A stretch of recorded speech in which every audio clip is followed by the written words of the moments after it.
All right, how's it going? Welcome back to another video for for numbers and sets. I'm so used to pointing at it but I forgot to do it this time. In the last video, we introduced the notion of a sequence of real numbers, right? Where technically a sequence of real numbers is a function which maps from the natural numbers to the real numbers, but we typically think of sequences as just these comma-separated lists of real numbers. And that's kind of what we introduced last time, and we also introduced the notion of when a sequence converges to a limit. So as you get further down the line in the elements of a sequence, what number are they getting closer and closer to, if they get closer and closer to any number at all? So that's kind of what we talked about in the last video, and this video is essentially going to be a continuation of the last video, kind of taking a deeper look into sequences and the convergence of sequences. So specifically, we're going to be looking at a substructure of sequences, which are conveniently called subsequences, and then we're also going to be doing a lot of examples proving various convergence properties. So if you have two sequences that are converging, what can you say about their sum, their product, and stuff like that? So hopefully that makes sense. Yeah, let's just jump into it, because we're gonna have a lot of stuff that we're gonna be covering in this video.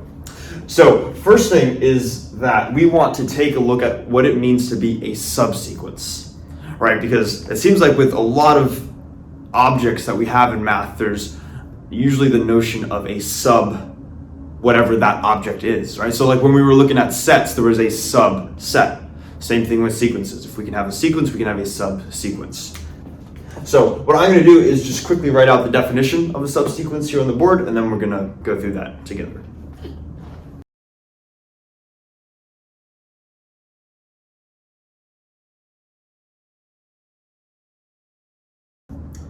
All right, so we have the definition for a subsequence right here. Let's go through it together. So it says that a subsequence of A of n, where A of n is going to be our sequence, is called A of g of n, where g is a function from the natural numbers to the natural numbers, such that that function g is strictly increasing.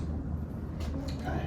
And we might be like, what does this mean? Normally I would think a subsequence is only some of the elements in the sequence, and to that I would say you'd be correct in thinking that. But let's see how this is the actual definition and how this relates maybe to how we would intuitively think of a subsequence.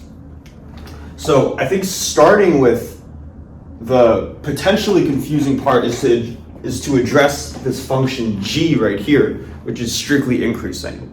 So if I were to maybe just draw out a graph real quick, and g is a function that goes from the natural numbers to the natural numbers. So on the x-axis, I might have n, and on the y-axis, I'll have g of n.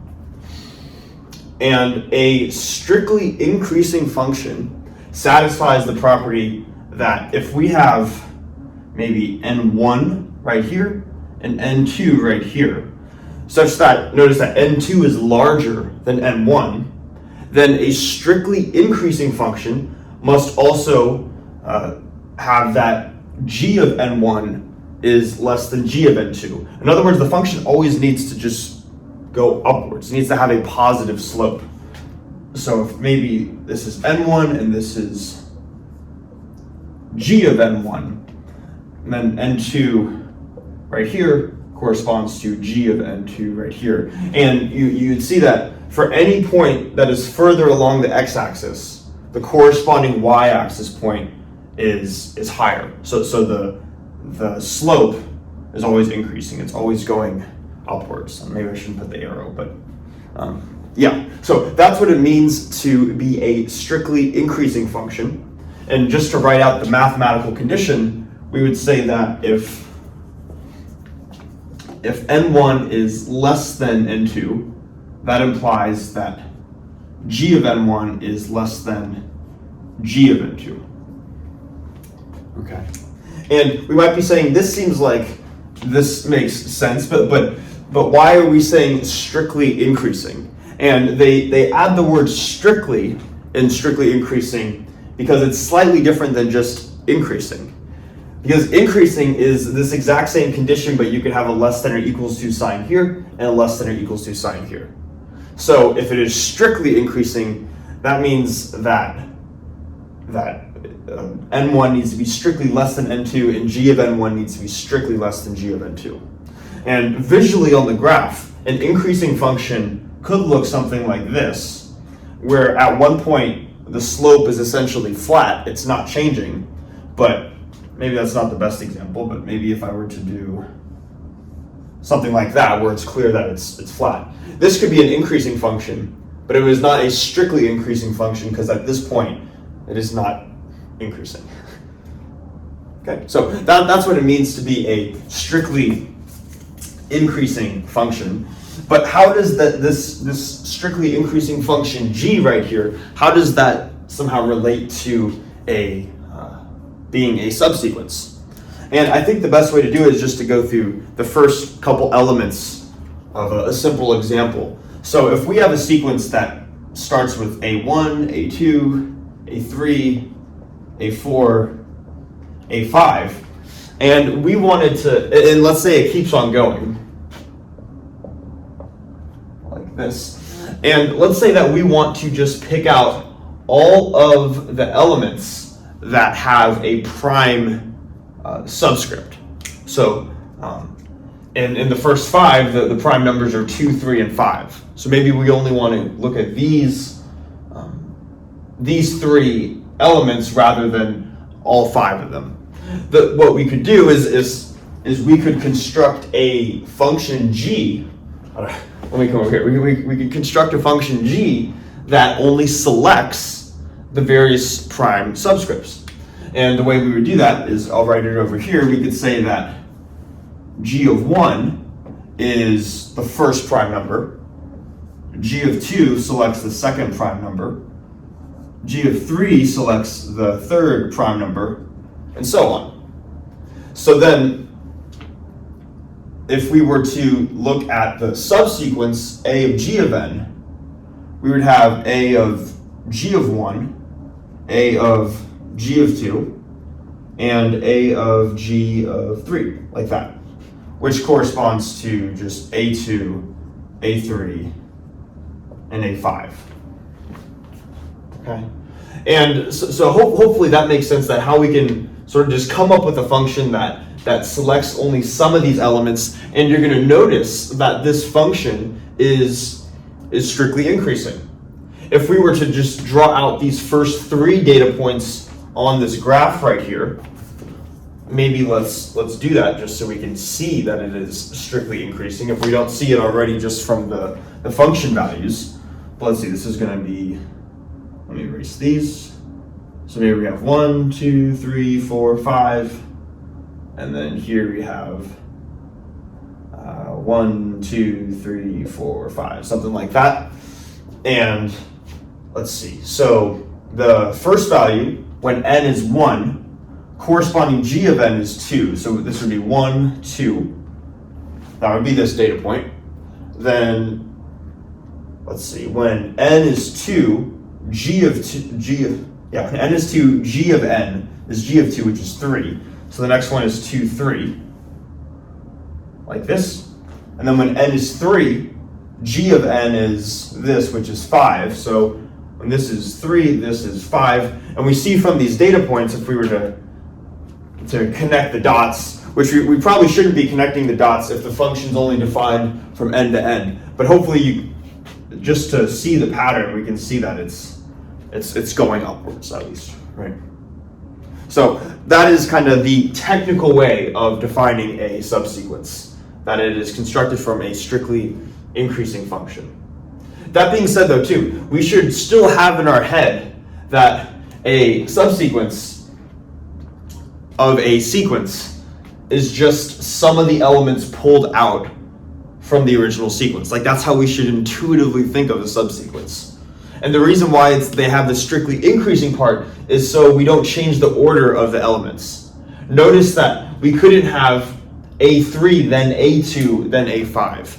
this needs to preserve the order that was contained in the original sequence.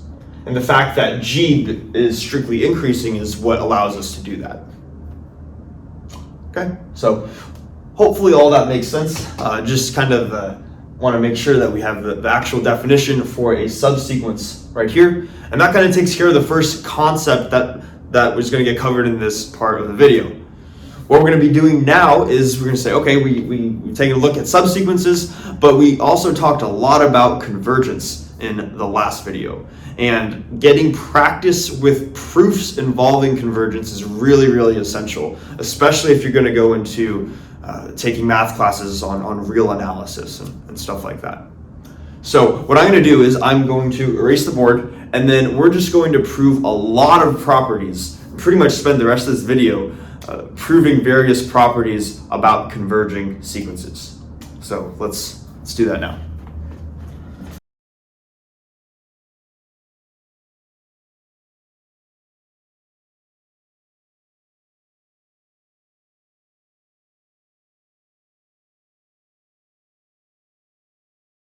Okay, so we have the first convergence property right here, and it's going to be the first of many.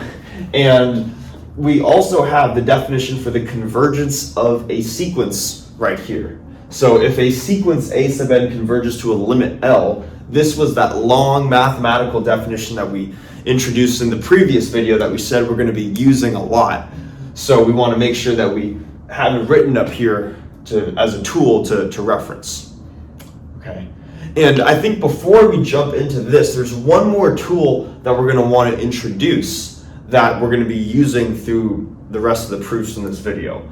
And that tool is called the triangle inequality. So I might just write up here, triangle, oops, that's not how you spell that, triangle inequality.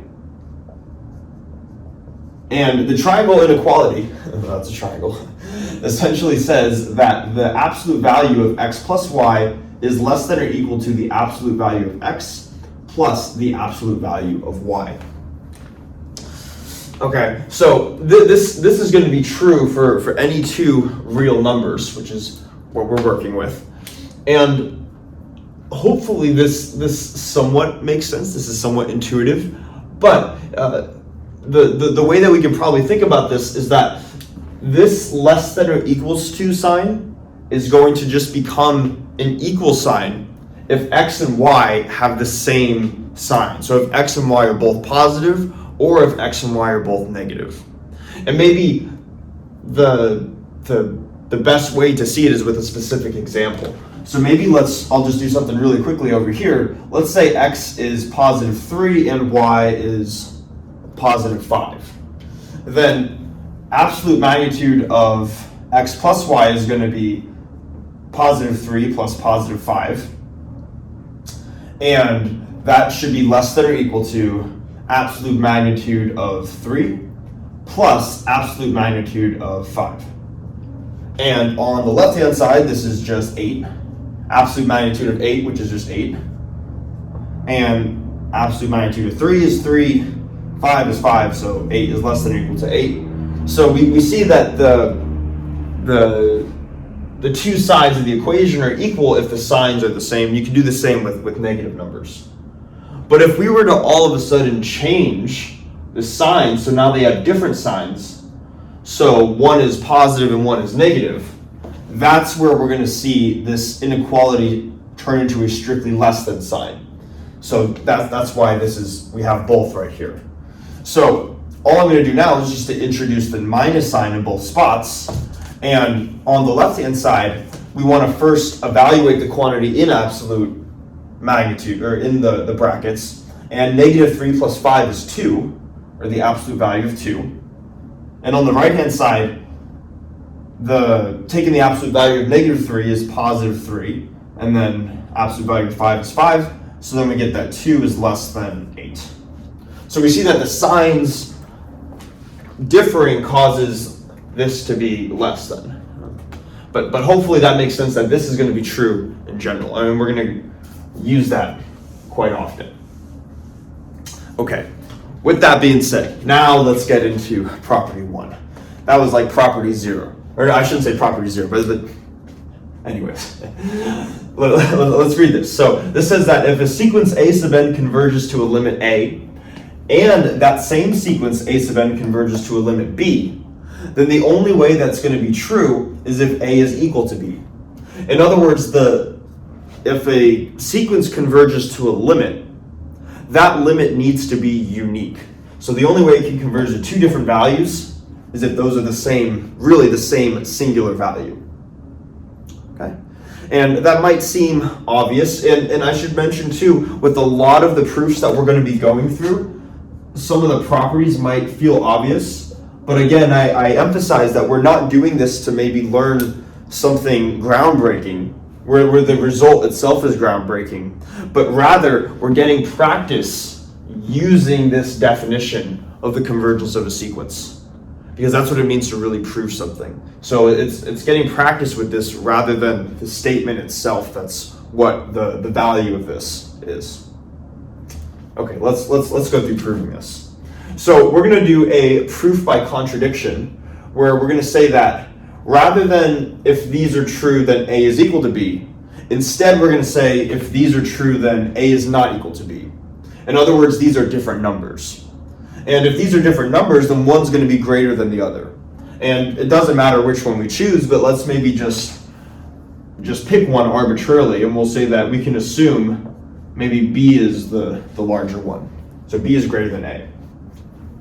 So we've made the assumption that they're different numbers, and now we're going to cleverly define, typically it's n, but we're doing a proof by contradiction, so we're going to cleverly define epsilon to equal the difference of those two numbers divided by 2. And we'll see why we choose this specific value of epsilon as we go through the proof. But keep in mind too that if b is greater than a, then their difference, b minus a, is going to be greater than 0. So we still have the property that epsilon is this positive number.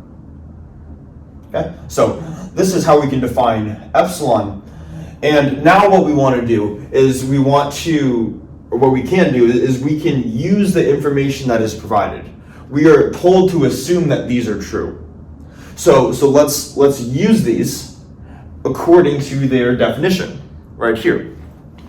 So if a sub n converges to a, what that really means is this. So what that really means is that for all epsilon greater than 0, there's going to exist some natural number, which rather than just defining it arbitrarily as n, I'm going to call it n1, and we'll see why in a second, but there's going to be a natural number n1, such that for all little n greater than or equal to n1, we have that the sequence a sub n minus the limit, which in this case is a sub n minus a is less than epsilon. This is what it really means to say that a sub n converges to a. Now let's go through the same thing, but with the second statement that is going to be true. So if a sub n converges to b, we go through the same thing. So we say for all epsilon greater than or equal to, or greater than 0, there's going to exist another natural number. Here we had n1, so this one I'm going to call n2. So there exists an n2. That's a natural number such that for all n greater than or equal to n2, then same thing, the absolute magnitude of the sequence minus the limit needs to be less than epsilon. Okay, so this is just what is provided as a true statement. Now, here's how we're going to sort of work through the proof. We can still have this idea of going step by step, and we've gone through the epsilon step by choosing what the discrepancy supposedly is. Now we want to cleverly choose our value of n, kind of this part of the convergence proof. And to do that, we're going to see that there is a trick that we can use very often, and we're going to use this multiple times in this video, where we're going to choose our natural number to simply be the larger of the two values between n1 and n2. And the way that we can concisely write that is by saying that it is the maximum or the larger the two values between n1 and n2. Okay? We'll see why this is going to be true. Actually, we could probably just explain it right now. Let's say we have a number line, and maybe, for example, let's just say that n1 is right here and n2 is right here. If this is the case, n2 is the larger number, so n would equal n2. And the reason why we want to do this is because eventually we want to get to this definition, or refer to this definition, where we say that all values of little n need to be greater than the chosen value of big N. But if we chose our value of big N to be n1, that means if we could have selected a little n potentially right here, where little n in this case is larger than n1, but it is not as large as n2. So it's not like the overarching largest number, and we may run into some problems if we were to set n to be n1. I know there's a ton of n's going on, where we were to set this n to be n1. So the reason, if n2 is larger, the reason we're setting n, uppercase n, to be n2 is so now if we pick a larger value of little n, maybe little n's over here now, if little n is greater than or equal to n2, it also has to be greater than or equal to n1 because it's the larger of the two numbers. And we need little n to be larger than whatever number we choose in order to work with the flow of how this definition works. Okay? I hope I didn't over-explain that or make that confusing. That is the general motivation for why we're setting or choosing our natural number to be the larger of the two. Okay, so we're going to choose this. And now what we're going to do is we're going to take the absolute magnitude of b minus a. Okay? And this is going to be equal to, and this is where we use some clever tricks. This is where it's going to equal b minus a, and I can always add 0 to some quantity and that won't change it. So I'm just going to conveniently add a sub little n minus a sub little n. Same thing. Where, in this case, we're going to say this is going to be true for all n greater than or equal to n. All right? And maybe let me just pause one more time to really make sure we understand the flow of this here. We started by choosing the epsilon step. That's this. Then we chose our natural number, big N, which was the larger of n1 and n2. Now we're kind of just plugging the rest of this in. We're saying for all little n greater than this value, big N right here, we're going to start plugging things in, and then the proof should fall into place. Okay, so that's why we're going in the order that we are. Okay, so this is going to be true. And what I can do now is I can just rearrange terms within here to say that this is b minus, let's see, b minus a sub n minus a minus a sub n. Like that, yeah. Okay, yeah. So all I'm doing going from the second line to the third line is just grouping this term and this term together, and then this term and this term together. All right? So hopefully that makes sense. Now we can refer to the triangle inequality. This first term acts as our x, and the second term acts as our y. So this right here needs to be strictly less than. Actually, what I probably should do this. So that we have one quantity plus another. I hope I didn't make, I realize that could be confusing. All we've done going from here to here is reorder the terms. So this and this, and then this and this, but there's a plus sign so we can apply the triangle inequality. Okay, so anyways, if we apply it, it's going to be less than or equal to b minus a sub n plus the absolute magnitude of a sub n minus a, like this. All right? And this is good because once we have the absolute magnitude, we can interchange the order of these two numbers. Whether we have a sub n minus a or a minus a sub n. And same thing here, b minus a sub n or a sub n minus b. Interchanging the order is just going to induce a minus sign, but we're going to get rid of the minus sign when we take the absolute magnitude. So I can rewrite this as this quantity right here is the same thing as a sub n minus b plus a sub n minus a. Just interchanging this order right here. Okay, all we're doing.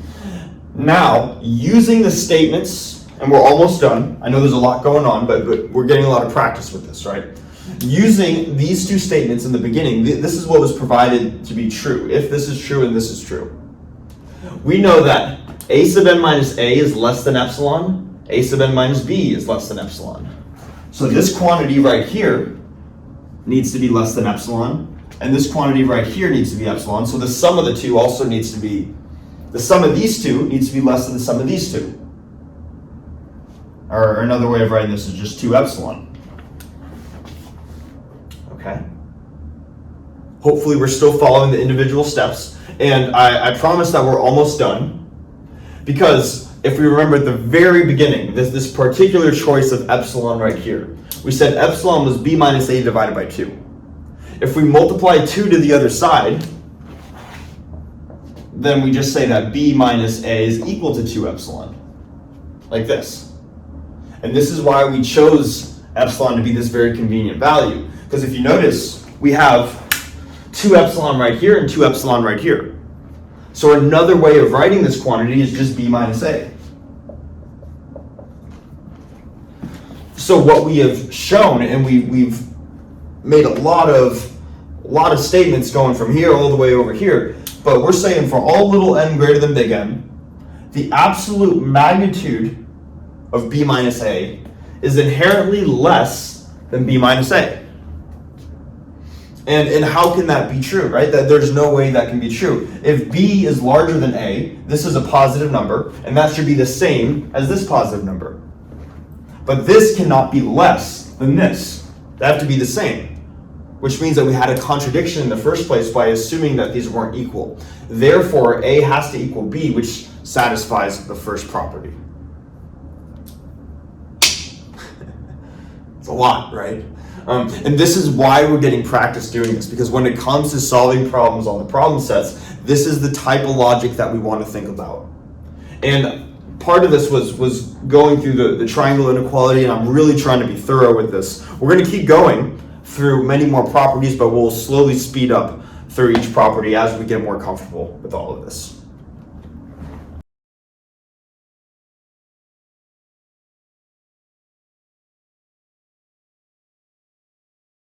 All right, so on to the second property. So we're saying in the second property, if the sequence a sub n converges to a, and b sub n is going to be equal to a sub n for all but finitely many values of n, then the sequence b sub n also converges to a. So what does that mean, right? So I think first thing we should have in our head is that the sequence, if it's converging to something, it's going to have an infinitely many numbers in the sequence. And what we're saying here is that, okay, if our A, we have two sequences, the A's and the B's. If the A sequence converges to A, and the B sequence is equal to the A sequence, however, or it's mostly equal to the A sequence, but it happens to differ for finitely many n. That means B sub n is not equal to A sub n for a finite number of values out of the infinitely many. And it doesn't matter what that finite number is, as long as the B sequence differs from the A sequence for only finitely many values, then we automatically know that the B sequence has the same limit as the A sequence. And that's what this is saying. Okay. And I made a pretty bad typo in the last sort of run of trying to record this. And sometimes I feel like I can sort of I glossed it over, but I was looking at it, I'm like, I really cannot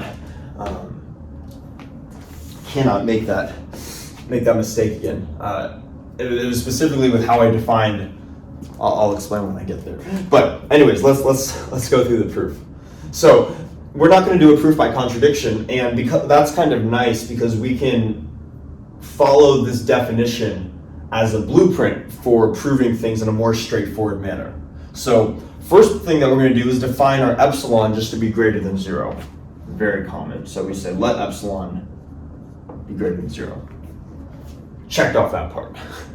Next part is we want to define a natural number n. And this is where usually a lot of the work comes in. And because so much of the work comes in cleverly choosing, being creative with how we choose our value of uppercase N, we want to use all of the information that's provided to us in order to make the best decision. So what's first provided is that A sub n converges to A. The sequence A sub n converges to A. So just again, to remind ourselves, if A sub n converges to A, that means that for all epsilon greater than 0, there exists some natural number, which I'm going to call n1. So there exists a natural number n1, such that for all n greater than or equal to n1, A sub n minus its limit is less than epsilon. And I'm starting to go quicker because this is like the same, we're going to do this over and over and over again, okay? But this is provided right here. And now this condition is also provided. And this is where I made the pretty bad typo in the last run of recording this. But what this tells us is that if there are only finitely many elements that differ between the B sequence and the A sequence, we can write out what those various values of n are where the two sequences differ. So what I can do is I can define a set maybe that has elements n1, n2, n3, all the way through maybe n sub k, just a finitely many values of n, and this is where the B sequence is going to differ from the A sequence. Next, what I can do is I can take the largest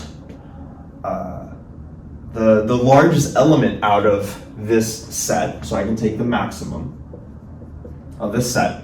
And once I do that, that is going to be the final value of n where the B sequence differs from the A sequence. In other words, after the maximum, after the final value where they are different, it has to be that every value after the last one needs to be not different or the same. So what I can do is I can say, let's take the final value where they're different, and now let me just add the number 1. That was what I forgot to do last time. Because if we add the number 1, whatever this index is, once we add on 1 to that index, it's guaranteed that whatever this number is, B sub this number has to equal A of this number. Let's call this number, because this is just a number, max of this set plus 1, let's call that to be n2. Okay. So we defined n1 right here, we defined n2 right here. And now this is all of the information that is essentially given as prerequisite information. We're told this is true, and we're told this is true. And that's what's provided here. Now that we have all the given information provided, we can now cleverly choose our value of n. And the way we do that is the same as the last example, where we're going to just say that uppercase n is simply the larger of n1 and n2. So it's the maximum of n1 and n2. Okay. And now that we have cleverly chosen n, it's simply a matter of applying the rest of the definition, which usually isn't too bad, at least. So now that we're on the last step, with all of this chosen our epsilon and chosen our n, we can now substitute stuff in. So we can now say for all values of little n that are greater than or equal to the chosen value of big N, we can say that B sub n minus A, or we can have this quantity B sub n minus A, and we know that for these values of little n, these values for the subscript right here, because they're larger than the final point where the B sequence and the A sequence are different, because we've moved on we've moved on from the last point where they're different, that means that the b sub n element has to be the same as the a sub n element. So this is exactly equal to a sub n minus a. These are the same thing. And we know that since a sub n converges to a, this difference is less than epsilon. Therefore, b sub n minus a is less than epsilon. And that's what it means for a sequence to converge. If a sub n minus L is less than epsilon, then a sub n converges to L. Maybe I'll write this. This tells us that a sub n converges to L.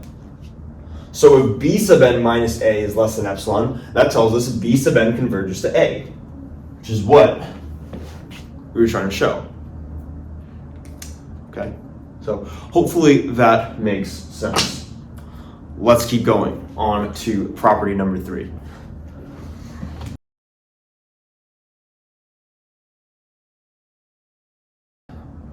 All right, property number 3.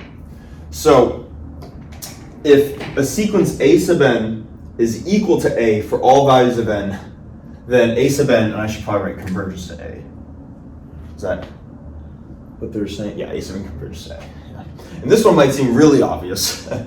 Or maybe I shouldn't say really obvious, but maybe when I write this, what I'm about to write out, it's going to seem really obvious. What this is saying, if a sub n equals a for all n, that means that the sequence is written as a, and it keeps on going, and it never changes forever. So we're basically going to say if we keep on going, what's it eventually going to approach? Well, the same value that it's equaled the entire time. And again, this is a classic one where it's like, of course the statement is obvious, but the idea is not to make some groundbreaking claim with the statement itself, but rather getting practice showing how to apply the definition or using the definition for the convergence of a sequence to solve problems. It's the practice that's the important part. But so let's show how to do that. So proof. Same thing. We're going to start with the first part by defining our epsilon. So let's just let epsilon be greater than 0. Now for choosing the maximum value of n. And with this one, we'll see that we can choose pretty much any value of n. This is such like a straightforward one that let's just say n can be really any natural number, but we'll just call it 1. Okay. So now we chose our value of n.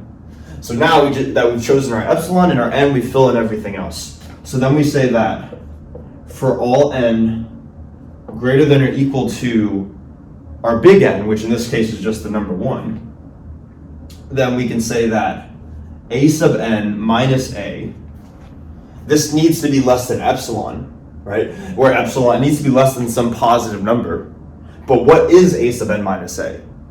Because we said a sub n was equal to a. So whatever this value is, it is a.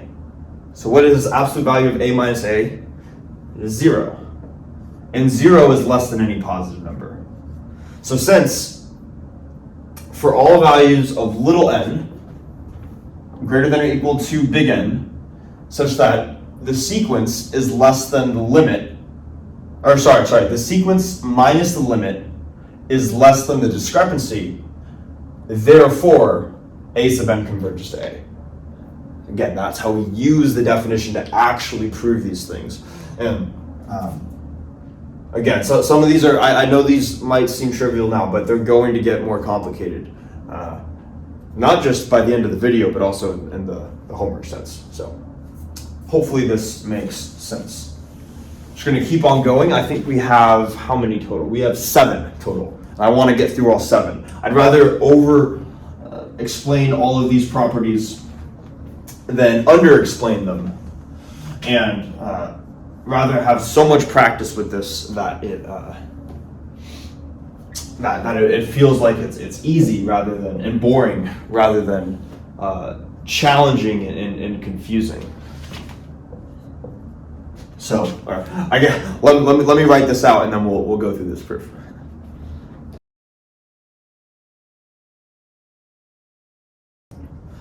Okay, so on to the fourth property, which says that if the sequence A sub n converges to A and the sequence B sub n converges to B, then the sum of the two sequences, A sub n plus B sub n, is going to converge to the sum of their limits, A plus B. And hopefully this makes sense, right? Like if we have one of those sequences, or those sequences where one of them is like that 90, 99, 99.9, 99.99, it's converging to 100. And then if there's another one that was converging to 50, maybe like 40, 49, 49.9, and so on, that you can imagine that if you added those two together, it should converge to 100 plus 50 or 150. But still, that's just the intuition for it. We want to actually show that that's the case. So let's prove this. All right. So first part, as we normally do, we define our epsilon. So we just say let epsilon be greater than 0. Then the next part is choosing that value of uppercase N. And again, that's usually where we want to look at all of the pieces that are provided. So we know if A sub n converges to A, that means that for all epsilon greater than 0, there exists a value N1, right? And hopefully we're starting to get familiar with just the pattern. There's a lot of stuff going on, right? But it's a lot of the same stuff. So such that for all little n greater than N1, A sub n minus A is less than, and what I'm going to do here, and we're able to do this, this is probably a good learning moment, is that normally when we say that A sub n converges to A, we're going to say that this part, the absolute magnitude between A sub n minus A is less than epsilon. But really what we're saying is that it's, conceptually at least, what we're saying is that this difference should be less than any positive number.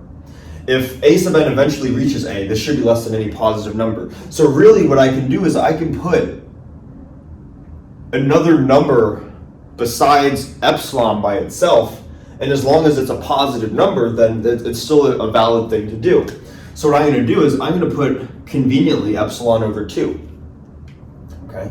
Because if epsilon is just some positive number, then epsilon over 2 is just half of that positive number, just another smaller positive number. But if the idea is to let this positive number continually shrink anyways, then this is okay.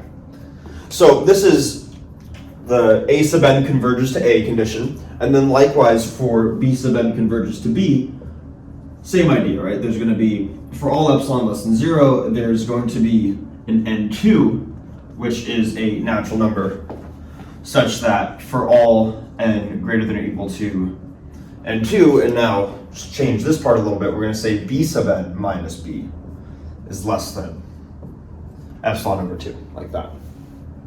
So this is the information that's provided in the condition, but we still need to choose our value of n for the problem. So like we've been doing before, we're just going to say that we're going to set n to be the larger of n1 and n2. So we're going to set n to be the max of n1 and n2. Right? So now that we have chosen our value of n, it's just a matter of plugging everything in and showing that this expression is satisfied. So let's do that. What we can do is, and generally at this point too, this is probably a good general tip when trying to prove properties of convergence, is that if we notice in the general definition where we say A sub n approaches L, we have our sequence on the left and then the limit of that sequence on the right. So we want to emulate that with what we are trying to validate. We are trying to show that this sequence right here, it's a sum of two individual sequences, but together it makes a single composite sequence. We want to get this subtracted from this, ideally in the inequality, and that's how we can try to set up our inequality. Okay, so what I'm going to do is I am going to take the, we're going to take the sum of this sequence right here plus this, or yeah, sum of this term plus this term right here, and then just start manipulating it. So for all n greater than n, we're going to say that a sub n minus a plus this term, b sub n minus b, like that. This needs to equal, before we manipulate inequalities at all, we said that, I should say, this is less than epsilon over 2 plus epsilon over 2, right? Because this is less than this, and this is less than this, right? Or epsilon over 2 plus epsilon over 2 is just epsilon, which is why in the prerequisite information, the information that was provided, we wrote epsilon over 2 in both cases. So we have that this term by itself with absolute value signs plus this term by itself with absolute value signs is less than epsilon.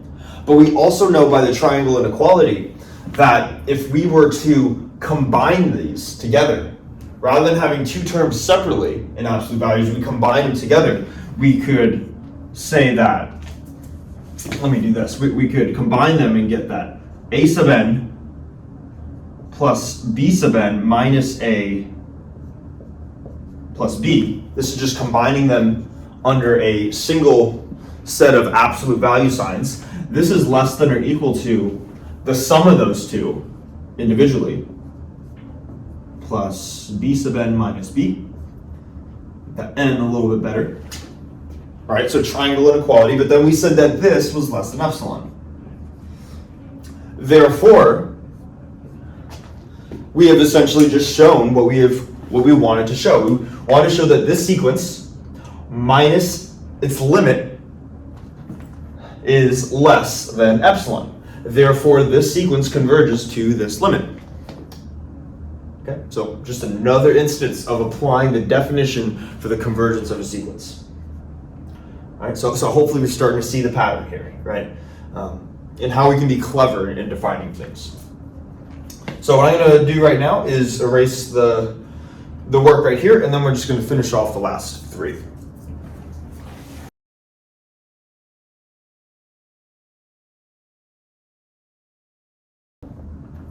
Okay, so the fifth property is kind of similar to the fourth one, right? Where in the fourth one, we were saying that the sum of the two sequences converges to the sum of their limits.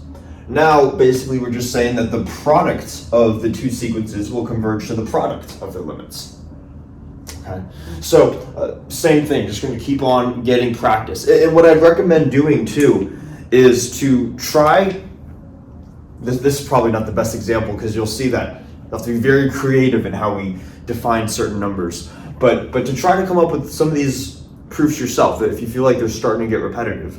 See if you're able to work through some of these and be creative with how we're choosing the value of n. But anyways, let's go through this one. And this one has a lot of kind of specific details. You'd think it'd be relatively straightforward like number 4, but there's a little more going on. So first thing is we're going to still let epsilon be greater than 0. Take care of that part. And now for choosing n, there's going to be, I wish I could provide like the immediate intuition, but all I can say is we're going to define 3 numbers rather than 2. We're going to define n1, n2, and n3. And we're going to define them in such a way that it ends up working out conveniently when we get to the inequality part. But what I'm just going to do right now is write out what those are and take a little time to do that, and then we'll just keep going from there.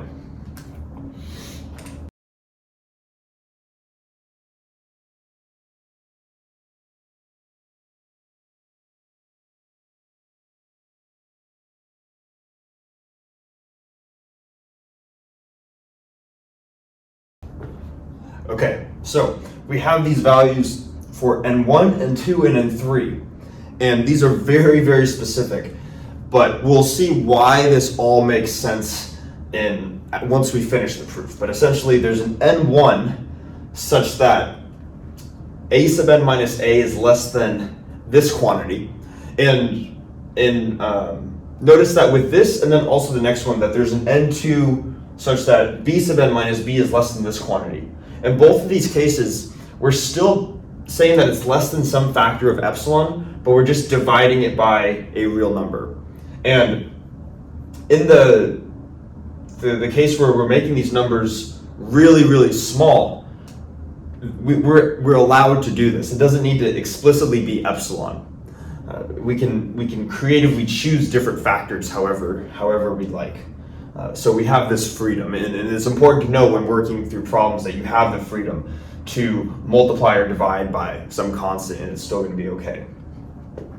Then for the n3 condition, we're basically saying that there exists this n3 such that b sub n minus b we can think of as less than or equal to this difference right here, which is less than 1. Or another way of writing that is that the magnitude of b sub n is less than the magnitude of b plus 1. Basically what we're saying is that we can choose these three natural numbers in this manner, and that these natural numbers exist. But of course, what we are really trying to do is we are trying to find just a specific value of n.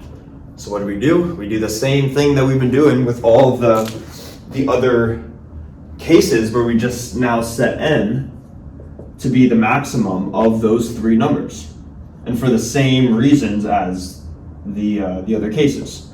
So n is going to be the maximum of n1, n2, and n3. And now that we have this, we've cleverly chosen our n through a bunch of manipulations with how we define these things, and now it's just a matter of plugging everything in. And I think I'll do that right here. So what we can do too is this is a general strategy that we had with the fourth property, but we want to ideally get the sequence minus the limit is less than some quantity. So we'd ideally like to write out, let's do it over here. We'd like to write out that an times bn minus a times b, eventually manipulate this so this is less than epsilon. What we can do, I'm just going to first rewrite this absolute value sign by saying that this is going to be the absolute value of b sub n times a sub n minus a, and then let's see, then I want to do plus a times b sub n minus b, like this. And these two are the same thing, because notice that the first term is b sub n, a sub n, which is this product, and then we have minus a times b sub n plus a times b sub n, so those cancel, and then minus a times b, which is what we have right there. So just manipulating these quantities. Then what we can do is we can use the triangle inequality. This is a sum of two separate terms. So this thing should be less than or equal to absolute magnitude of the first term, which can further be broken into absolute magnitude of b sub n times absolute value of a sub n minus a plus the absolute value of the second term. So the absolute value of a times the absolute value of b sub n minus b. And really too, I skipped one step because the triangle inequality doesn't just allow us to further break these two up, but the more absolute value signs that we include, essentially the larger the overall sum is guaranteed to be. So this step, even though it's not using the triangle inequality in a single step, it's still a valid step that we can make. Okay. Now, what we can do is, in our n3 condition, we said that essentially we're allowed to choose a natural number n3 such that the absolute value of b sub n is less than the limit, the absolute value of b plus the number 1. So now we're going to incorporate that. And specifically, because we have this term, the absolute value of b sub n right here, we're just going to replace this with the right-hand side and say that this term has to be strictly less than the same term, but this being replaced with this. It's a lot of thises. Let me write this out. This thing needs to be less than absolute value of b plus 1, and then we're going to keep everything else as the same. So then we're going to have absolute value of a sub n minus a plus a times, or absolute value of a times absolute value of b sub n minus b. It's a tongue twister, right, with all these absolute value signs. And now at this point, we have a sum of two terms where this is the first term and this is the second term. And so far, we have utilized this n3 condition, but now it's our turn to use the conditions from n1 and n2 that were cleverly defined. So let's see. You can imagine that, let's go over here. Yeah, so with this first n1 condition, I have this inequality right here surrounded or enclosed by my hands. And if I were to multiply this term in parentheses over to the other side, what I would get is this. So I would get absolute value of b plus 1 times absolute value of a sub n minus a should be less than whatever is left over, which is epsilon over 2. You might see where this is going.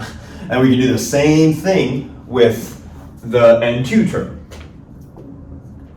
where if we just multiply the absolute value of a over to this side, we're going to get that the absolute value of a times the absolute value of b sub n minus b is less than epsilon over 2. And why did we do that? Well, we did that because that is conveniently what these two terms were. And that's why when we chose n1, n2, and n3, they were very peculiar, very creatively chosen in a way where all the math ends up working out. And part of learning how to actually do problems is really trying to figure out and working through, okay, what can I input into here that is going to allow everything to work out in the end? So what we see is that this term is what this is right here, and then this term is what this is right here. So this sum of two terms needs to be less than this sum of two terms. This needs to be less than epsilon over 2 plus epsilon over 2, or in other words, just epsilon. And now we are finally finished, because we have ultimately shown through a lot of inequalities that a sub n b sub n minus ab is less than epsilon. Therefore, by the definition, a sub n times b sub n converges to ab, which is what we were looking to solve.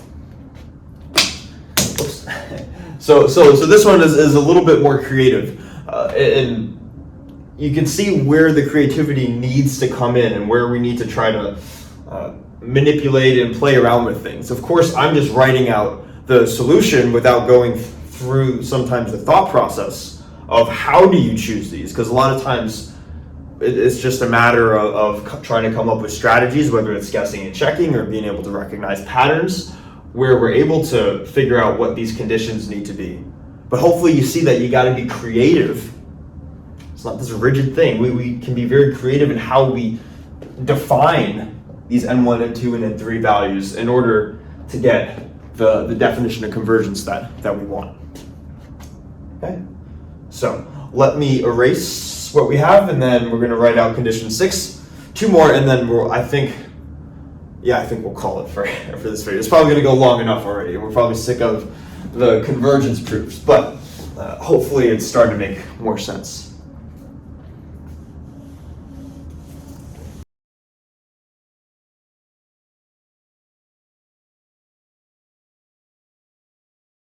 Okay, so property number 6 is still very similar to some of the previous ones.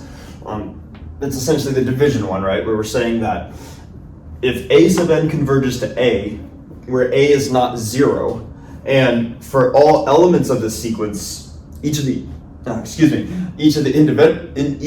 individual elements aren't 0, then 1 over a sub n converges to 1 over a. And the reason for some of these technicalities right here is you can't divide by 0. You can't have 0 in the denominator, or else it blows up to infinity. So that's why the final limit, a, can't go to 0. And that's why for 1 over a sub n, any of the elements in the sequence also can't go to 0. So you don't have the issue of dividing by 0 in the denominator. But anyways, let's go through the proof for this. So same idea. First thing, define our epsilon. So we say let epsilon be greater than 0. Next part, choose our value of n creatively. And again, this is the part where you would creatively work through this. We're going to show what you could do to creatively choose some values. I'm just going to write them down because I don't have them memorized, and then we'll go from there.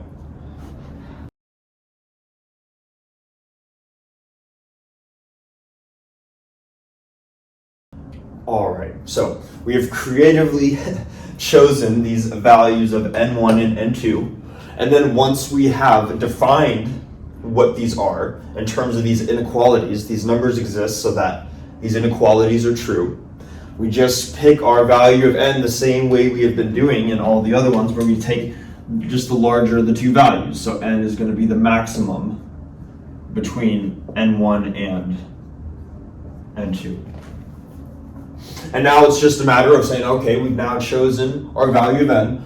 Now we just say, okay, well, for all little n greater than or equal to this n right here, we just want to show that this inequality holds. So what we're trying to show is that the absolute value of the sequence, which in our case is 1 over a sub n, minus the limit 1 over a, we want to show that this ideally is less than epsilon. So that just requires, the same sort of algebraic manipulations. So first thing that we can do is we can rewrite this difference of fractions as a single fraction by saying that this is, let's see, it's going to be a minus a sub n over a times a sub n, right? Just combining the two fractions into one. And then this should be less than or equal to the value of, actually, let's see. No, actually, I think, correct me if I'm wrong, I think we can just write equals. I don't think it's not wrong if we're less than or equals, but I think, because we're not, well, let me write this out. So the absolute value of a minus a sub n divided by the absolute value of a times the absolute value of a sub n. Let's see, because that's positive or negative. I think it should be equals, because we're not, each of these terms here is being multiplied or divided by each other. There's no addition or subtraction. All of that's contained within, I think that's right. If I'm wrong, feel free to let me know. Sometimes when you're doing these on the spot, you're not always thinking clearly, but anyways, so still just manipulating our original expression that we want to become less than epsilon. And now we just not creatively, but we now just apply our creatively chosen n1 and n2 inequalities. So from the n2 inequality, we know that, we know that absolute value of a sub n is less than the absolute value of a divided by 2. So we can replace this absolute value of a sub n with absolute value of a divided by 2. So this is going to be less than, let's see, this is going to be 2 over absolute value of a. That's what that is. We have another factor of absolute value of a, so that's squared. And then we still have the numerator, absolute value of a minus a sub n. Like that, right? And now we're essentially done, because if we take this top inequality from how n1 was chosen, multiply 2 over to this side, divide absolute value of a quantity squared to this side, and we're left with just epsilon. That's what this thing is right here. So this thing, according to this condition, this is equal to epsilon. So therefore, the sequence minus the limit is less than epsilon, thus solving the proof. All right. Nice job if you're hanging with me so far. I know this can be a little bit repetitive. It might not be the most interesting thing, but hopefully we're getting familiar with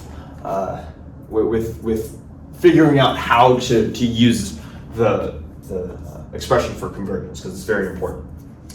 But yeah, I'm going to erase the board, and then we're going to go through the final property, and then that'll be it for this video.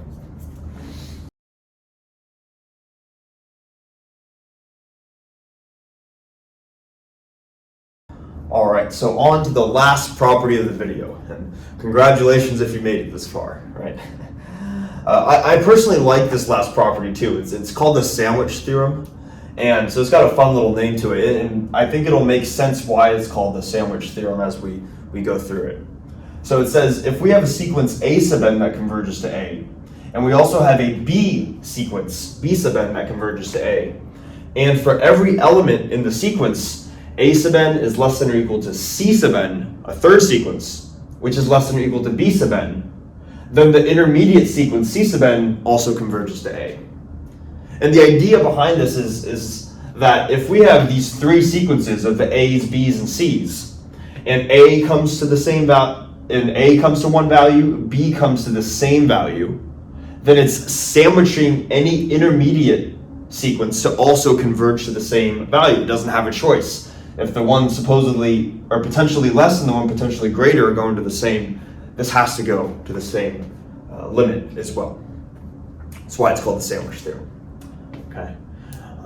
And what's also nice about this is when we actually prove this, we're going to make use of some of the tools that we have already established up here. What's nice about math is that once you've been able to prove something, you don't need to go back and repeatedly prove the same thing over and over. So now we can just use these properties to help us prove this a little bit more quickly. And also, once we're done with this video, you can use all of these properties just assuming the final result on the homework problems, because that's what we spent this video doing. We spent this video showing that all of these statements are true. Okay, so this will be kind of nice to show how previous results can build off of one another to help us establish slightly more complicated results. But anyways, let's get into proving this. We're still going to have the same general structure for the proving the convergence of a sequence. And I'm going to start with defining our epsilon, so the same standard, let epsilon be greater than 0. Now we need to choose our value of n. And to do that, we're going to make use of, let's see, it looks like property 4 right here, where we know that the sum of two sequences is going to converge to the sum of their limits. But you can do the same thing with just flipping the sign and saying that the difference of two sequences is going to converge to the difference of their limits. So we're going to use that because we know that A sub n converges to A and B sub n converges to A. So we can say that A sub n minus B sub n should converge to A minus A, or just 0. And that's nice because that is going to help us define our value of uppercase N. Essentially, we can say that, maybe I'll do it right here, that there exists a natural number N, natural number N, such that for all little n greater than our natural number, that A sub n minus B sub n, we know that this should converge to 0.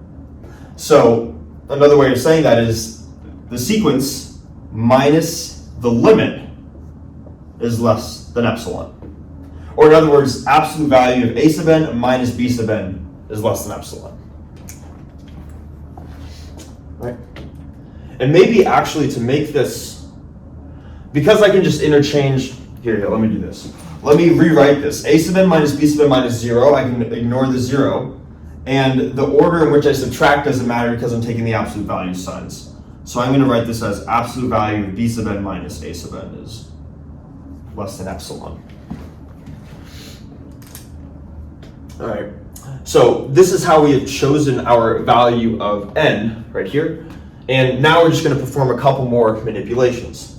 So we know that if the difference between B sub n minus A sub n is less than epsilon, and b sub n is potential, that's like saying difference between these guys and these guys is less than epsilon, then it should definitely be true that the difference between the c's and the a's are less than epsilon. Because the c's and the a's in theory should be potentially closer together because of where it falls in the inequality chain. So if this is true, then we also know that c sub n minus a sub n minus 0 is less than epsilon for all little n greater than or equal to n. And then just by the definition of what that means, we have now determined a new property about a new sequence. We now know that if this is true, this tells us that c sub n minus a sub n needs to converge to 0. And now we're almost done, right? Because what we can do is we can just refer to this property 4 one more time, and we can say that this left-hand side is one sequence. We can add it to another sequence, which is going to be the sequence a sub n. So let's add, and here, let me do this. So our first sequence is going to be c sub n minus a sub n, and I want to add to it the sequence a sub n. This is a sum of two sequences, and it should converge to the sum of their limits. This one converges to 0, and this one, a sub n, we said here converges to a. So this converges to 0 plus a. And obviously on the right-hand side of this, that we just get a by itself. And on the left-hand side, the minus a sub n and the plus a sub n cancel, and then we end up getting that c sub n converges to a, which is what we were trying to show right here. So really, I think a cool proof to utilize some of the results, and hopefully you see that even though we've mainly been making use of property 4, it looks like, that we are able to use these other tools at our disposal. And now we have a bunch of tools that we can just start applying these to various limits. And that can make our life a lot easier. But yeah, thanks so much for watching. I hope this wasn't, I understand, I sympathize if you found this video a bit tedious, but hopefully we do see the usefulness in it. And if we are sick of doing sequences, I'm sorry, because I think sequences can be pretty interesting, but there is good news because we are going to move on to a new structure in the next couple of videos, which is going to be talking about series. I think those are definitely very interesting when we talk about infinite sums converging to finite numbers and stuff like that. So yeah, thanks for watching, and I will see you in the next video.